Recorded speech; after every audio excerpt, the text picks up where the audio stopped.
Now to an I-Team exclusive. Earlier this week, we shared our interview with an FBI informant who's warning against terror threats associated with the blind sheikh, the man responsible for the first attack on the World Trade Center. Tonight, the informant opens up about what it was like working undercover, secretly working to catch the sheikh and other dangerous terrorists. News 4's chief investigative reporter Jonathan Dienst joins us now with the latest. Jonathan? Gus, this week the FBI informant told us how from prison the blind sheikh continues to inspire terror attacks across the globe. Tonight this informant shares with us how he got inside a terror cell to help stop a plot that could have set off 12 bombs across the city. This is my America. This is my choice.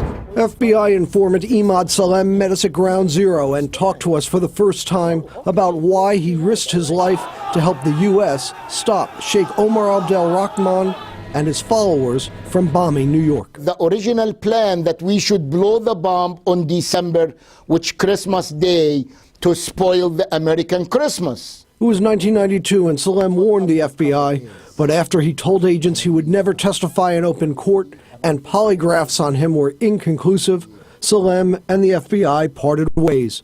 But members of the terror cell again reached out to Salem, and again he went to authorities about how the terrorists were speaking in code. They want me to go finish cooking for the mosque. Something is going on. On February 26, 1993, a bomb in a Ryder van exploded, killing 6 and injuring 1,000. I just felt a great deal of guilt, and I cried like a little kid because I know it's going to happen. So Salem, a one-time Egyptian military officer, went back to the FBI and agreed to try to get close to the sheikh and his followers. And he succeeded by offering a blood loyalty oath called a bayat to the terrorist sheikh, and the sheikh accepted. I gave him the bayat, and that's when he gave me the order to blow up the American armies. For months, Salem would work as the sheikh's personal assistant and bodyguard. I lived with him, I cooked for him, I took him to the bathroom, I put the slipper on his feet, I dissected his personality. And as a larger group of extremists began to work on a new bomb plot at this Queens warehouse, Salem worked to try to get the sheikh on tape, issuing his terror orders. One day at the sheikh's apartment, he brought the sheikh into a small kitchen to talk in private, his recorder hidden in a briefcase. He started to put his mouth into my ears to whisper. Then I have 12 people outside in the front room with weapons and machetes.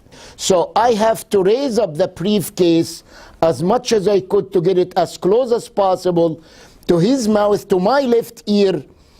And I know that blind people, or that's what I believe, that they have a very sharp hearing. So I was afraid that the leather handle of the briefcase will make that noise. Get it close enough to his mouth when he said, find a plan to blow up the American army. In that same talk, the sheikh was recorded saying it's permissible to strike New York City landmarks. Salem also helped get on video other suspects who were plotting attacks, as many as 12 simultaneous bombings across the city. The sheikh was furious that his right-hand man was actually an FBI informant, and Salem says the sheikh later threatened him in the courtroom. He said, "You're Satan," and of course everybody knows what they should do for the Satan. After helping to convict the sheikh and his band of terrorists in the 1990s and stopping a bombing campaign, Salem was forced into hiding until this day. I'm undercover already for the rest of my life, but that's a very small price. I take it for saving people's life. With connections between the sheikh and those who years later carried out 9/11, Salem told us he still wonders if he could have done more. But after testifying, he was whisked away into witness protection, where he remained in hiding, moving from state to state.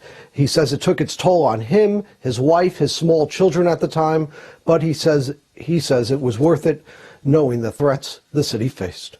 Gus, back to you. A fascinating conversation, Jonathan. Thanks, Jonathan Dienst, tonight.